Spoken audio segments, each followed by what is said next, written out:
देख ले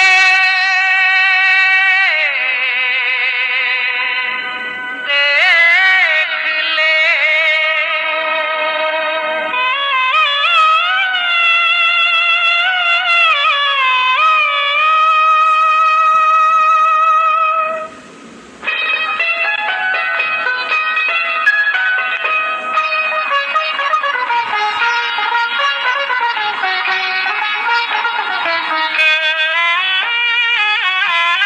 मुखड़ा देख ले प्राणी जरा दर्पण में हो, देख ले कितना पुण्य है कितना पाप तेरे जीवन में, देख ले दर्पण में।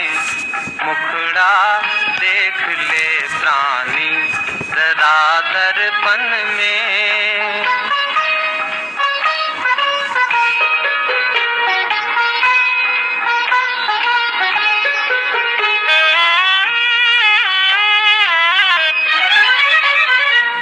कभी तो पल भर सोच ले प्राणी,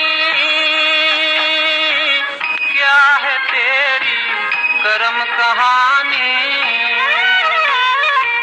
कभी तो पल भर सोच ले प्राणी, क्या है तेरी कर्म कहानी। पता लगा ले पता लगा ले पड़े हैं कितने दाग तेरे दामन में, देख ले दर्पण में। मुखड़ा देख ले प्राणी जरा दर्पण में।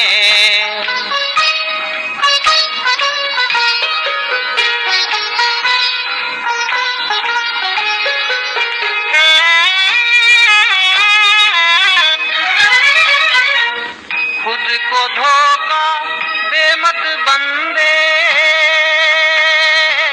अच्छे न होते कपट के धंधे। खुद को धोखा दे मत बंदे, अच्छे न होते कपट के धंधे। सदा न चलता सदा न चलता किसी का नाटक दुनिया के आंगन में, देख ले दर्पण में। मुखड़ा देख ले प्राणी जरा दर्पण में हो, देख ले कितना पुण्य है कितना पाप तेरे जीवन में, देख ले दर्पण में। मुखड़ा देख। ओम शांति, ओम शांति। आज है 1 अक्टूबर के महावाक्य।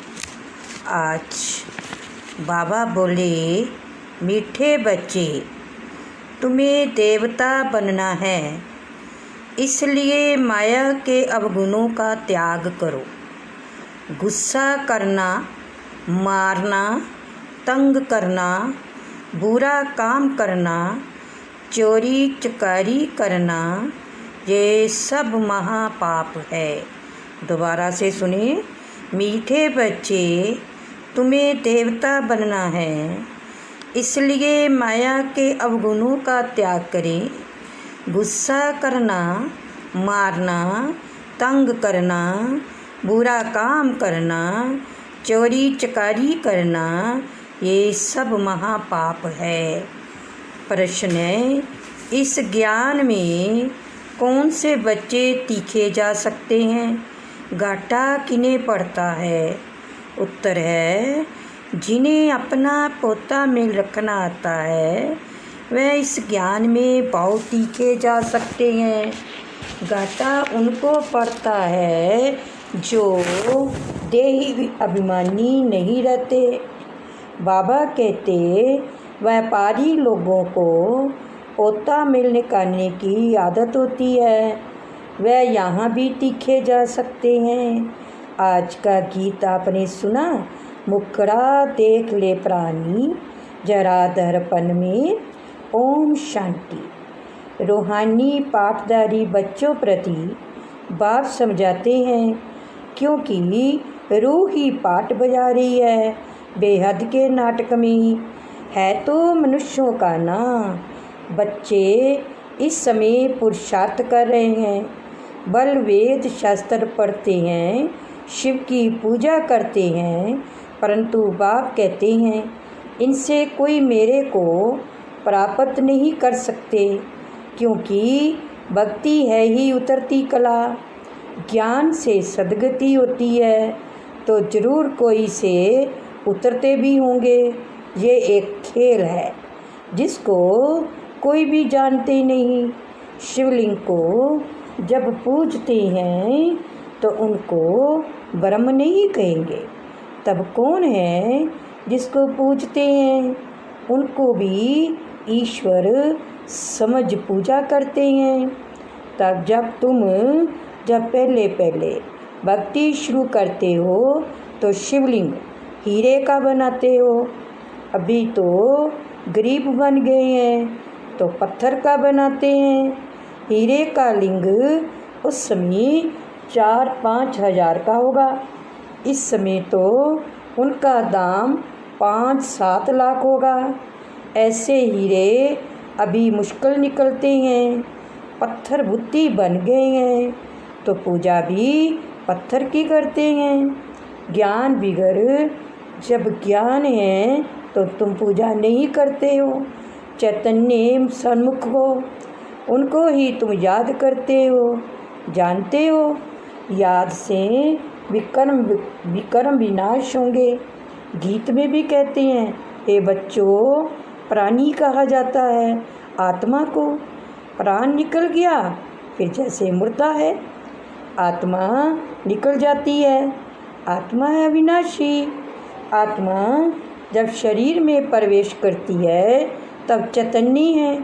बाप कहते हैं, हे आत्माएं, अपने अंदर जांच करो कहाँ तक दैवी गुणों की धारणा हुई है। दोबारा से सुनो भगवान क्या कहते हैं। बाप कहते हैं, हे आत्माएं, अपने अंदर जांच करो कहाँ तक दैवी गुणों की धारणा हुई है। कोई विकार तो नहीं है। चोरी चकारी आदि का कोई आसुरी गुण तो नहीं है ना। आसुरी कर्तव्य करने से फिर गिर पड़ेंगे, इतना दर्जा नहीं पा सकेंगे। खराब आदत को मिटाना जरूर है। देवता कभी कोई पर गुस्सा नहीं करते। यहाँ असुरों द्वारा कितनी मारे खाते हैं, क्योंकि तुम दैवी संप्रदाय बनते हो। तो माया कितनी दुश्मन बन पड़ती है। माया के अवगुण काम करते हैं। मारना, तंग करना, बुरा काम करना, ये सब पाप है। तुम बच्चों को तो बहुत शुद्ध रहना चाहिए। चोरी चकारी आदि करना तो महान पाप है। बाप से तुम प्रतिज्ञा करते आए हो, बाबा मेरा तो आप, एक दूसरा ना कोई। हम आपको ही याद करेंगे। भक्ति मार्ग में बल गाते हैं, परंतु उनको पता नहीं है कि याद से क्या होता है।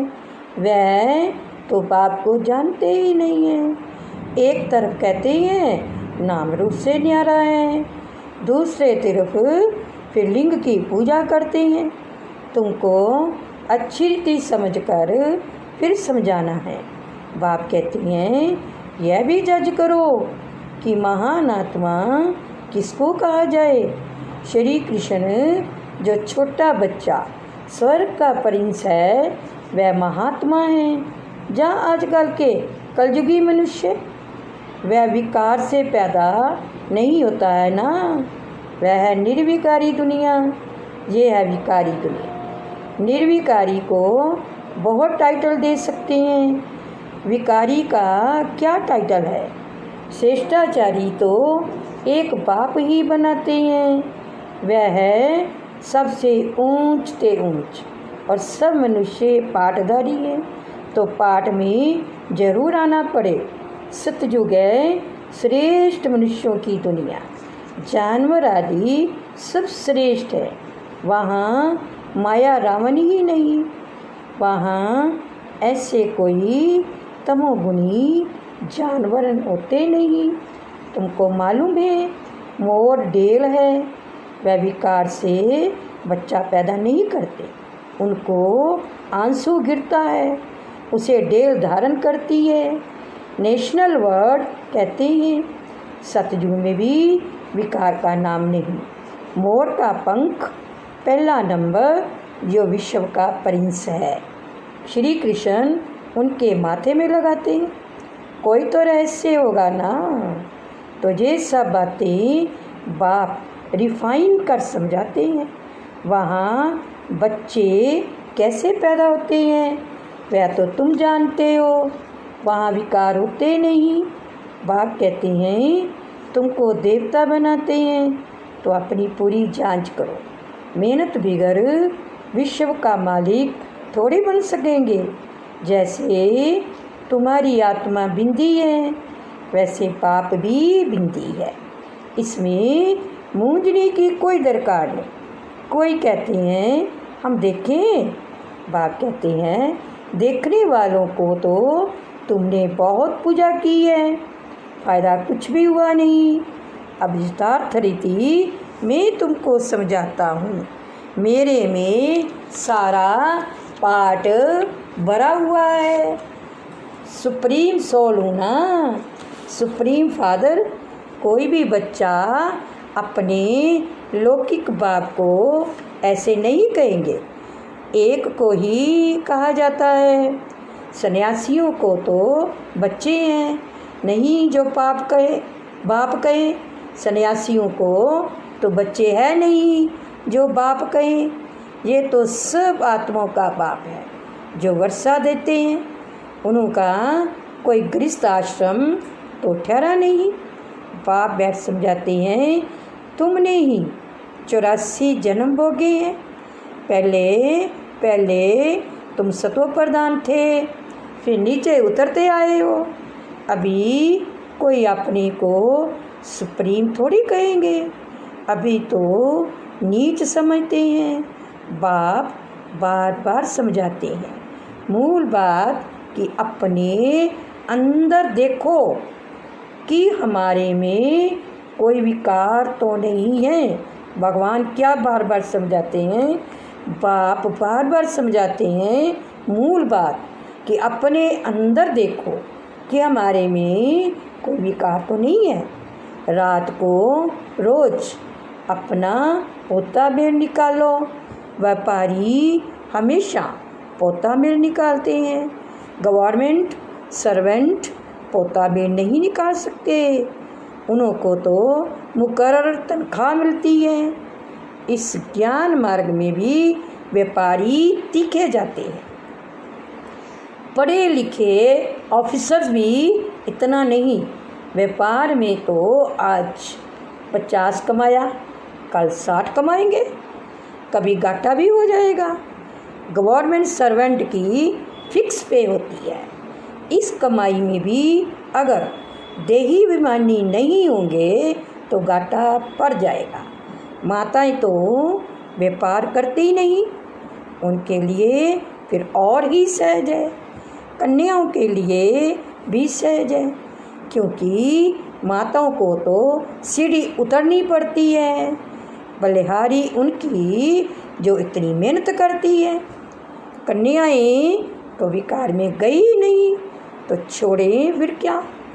पुरुषों को तो मेहनत लगती है, कुटुंब परिवार की संभाल करनी पड़ती है। सीढ़ी जो चढ़ी है वह सारी उतरनी पड़ती है। घड़ी घड़ी माया थप्पड़ मार गिरा देती है। तुम भीखे बने हो। कुमारियाँ पवित्र ही होती हैं। सबसे जास्ती होता है पति का प्रेम। तुम्हें तो पतियों का पति परमात्मा को याद करना है। और सबको भूल जाना है।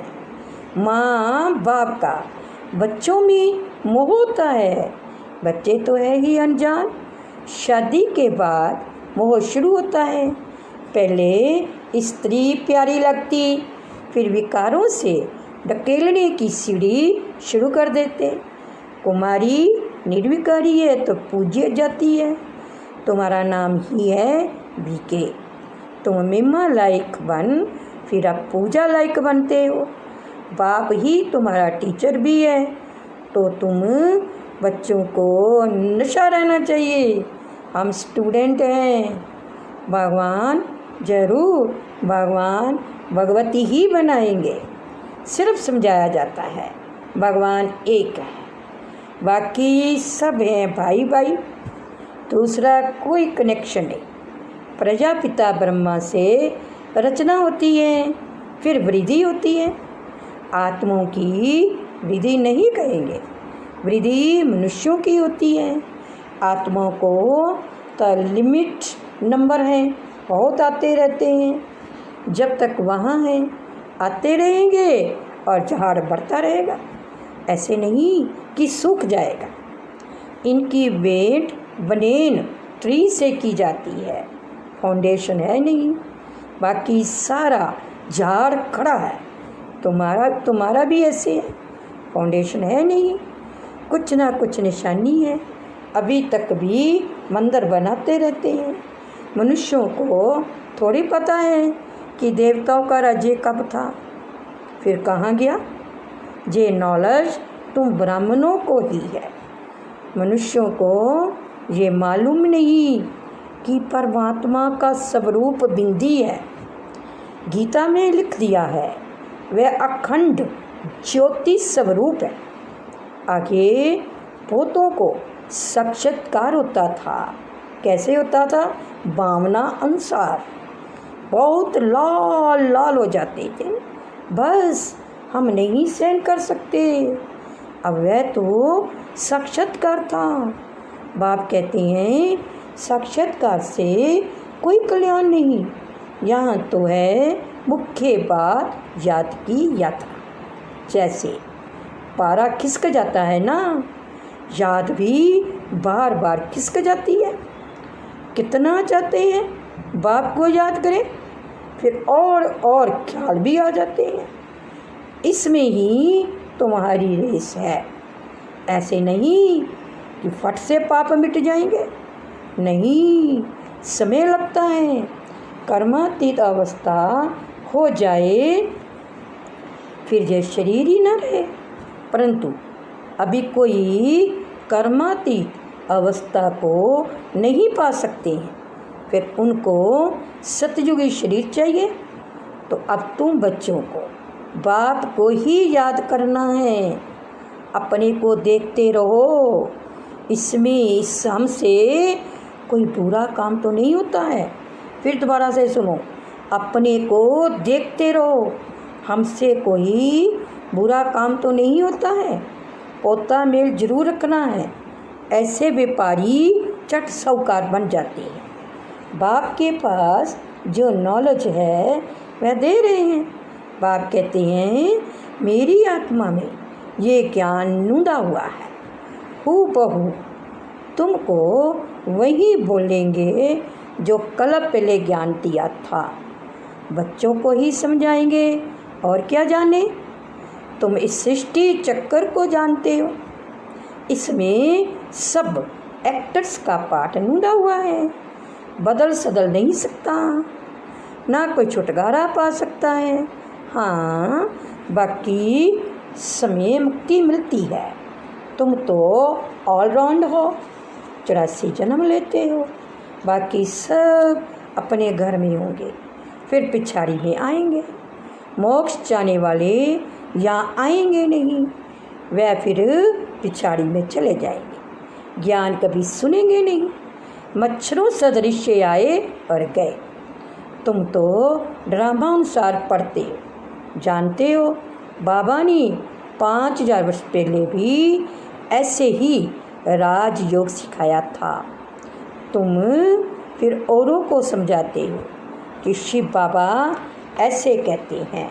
अभी तुम जानते हो हम कितने ऊंच थे, अब कितने नीच बने हैं। फिर बाप ऊंच बनाते हैं, तो ऐसे पुरुषार्थ करना चाहिए ना। यहाँ तुम आते ही हो रिफ्रेश होने। इसका नाम भी पड़ा है मधुबन। तुम्हारे कलकत्ता व बम्बे में थोड़ी मुरली चलाते हैं, मुरली तो मधुबन में बजती है। मुरली सुनने के लिए बाप के पास आना होगा, रिफ्रेश होने। नई नई पॉइंट्स निकलती रहती है। सन्मुख सुनने में तो फील करते हैं, बहुत फ़र्क रहता है। आगे चल बहुत पाठ देखने हैं। बाबा पहले पहले सब सुना दें तो टेस्ट निकल जाए। आहिस्ते आहिस्ते ही मर्ज होता जाता है। एक सेकंड न मिले दूसरे से। बाप आए हैं रूहानी सेवा, तो रूहानी सेवा तो बच्चों का भी फ़र्ज है रूहानी सेवा करने। कम से कम ये तो बताओ, बाप को याद करो और पवित्र बनो। पवित्रता में ही फेल हो जाते हैं क्योंकि याद नहीं करते हैं। तुम बच्चों को बहुत खुशी होनी चाहिए। हम बेहद के पाप के सन्मुख बैठे हैं, जिसको कोई भी नहीं जानते। ज्ञान का सागर वह शिव बाबा ही है। देहदारी से बुद्धि योग निकाल देना चाहिए। शिव बाबा का ये रथ है, इनका रिगार्ड नहीं रखेंगे तो धर्मराज बहुत डंडे खाने पड़ेंगे। सुना, इनका रिगार्ड नहीं रखेंगे तो धर्मराज द्वारा बहुत डंडे खाने पड़ेंगे। बड़ों का रिगार्ड तो रखना ही है ना। सुनो, बड़ों का रिगार्ड तो रखना है ना। आदि देव का कितना रिगार्ड रखते हैं, जड़ चित्तर का इतना रिगार्ड है, तो चैतन्य का कितना रखना चाहिए। अच्छा, मीठे मीठे सिक्की लते बच्चों प्रति माता पिता बाप दादा का याद प्यार और गुड मॉर्निंग। रूहानी बाप की रूहानी बच्चों को नमस्ते। हम रूहानी बच्चों की रूहानी बाप दादाजी को गुड मॉर्निंग और नमस्ते जी। अभी है धारणा के लिए मुख्य सार। फर्स्ट है, अंदर में अपनी जांच कर दैवी गुण धारण करने हैं। खराब आदतों को निकालना है। प्रतिज्ञा करनी है, बाबा हम कभी भी बुरा काम नहीं करेंगे। दोबारा से सुनो, अंदर में अपनी जांच कर दैवी गुण धारण करने हैं। खराब आदतों को निकालना है, प्रतिज्ञा करनी है, बाबा हम कभी भी बुरा काम नहीं करेंगे। सेकंड है, कर्मातीत अवस्था को प्राप्त करने के लिए याद की रेस करनी है। रूहानी सेवा में तत्पर रहना है। बड़ों का रिगार्ड रखना है। दोबारा से सुनो, कर्मातीत अवस्था को प्राप्त करने के लिए याद की रेस करनी है। रूहानी सेवा में तत्पर रहना है। बड़ों का रिगार्ड रखना है। आज का मीठा वरदान है, सर्व खजानों को स्व के प्रति औरों के प्रति यूज़ करने वाले अखंड महादानी भव। जैसे बाप का भंडारा सदा चलता रहता है, रोज़ देते हैं, ऐसे आपका भी अखंड लंगर चलता रहे, क्योंकि आपके पास ज्ञान का, शक्तियों का, खुशियों का भरपूर भंडारा है। दोबारा से सुनो, आपके पास ज्ञान का, शक्तियों का, खुशियों का भरपूर भंडारा है। इसे साथ में रखने व यूज़ करने के में कोई खतरा नहीं है। ये भंडारा खुला होगा तो चोर नहीं आएगा, बंद रखेंगे तो चोर आ जाएंगे।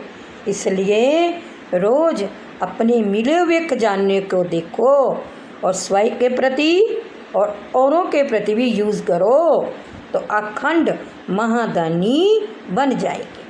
आज का स्लोगन है, सुने हुए को मनन करो, मनन करने से ही शक्तिशाली बनेंगे। जो बाबा का मने महावाक्य सुने, बाबा कहते सुने हुए को मनन करो, मनन करने से ही शक्तिशाली होंगे। अच्छा, ओम शांति, ओम शांति। शुक्रिया बाबा, शुक्रिया। सुनने वालों का भी शुक्रिया। ओम शांति।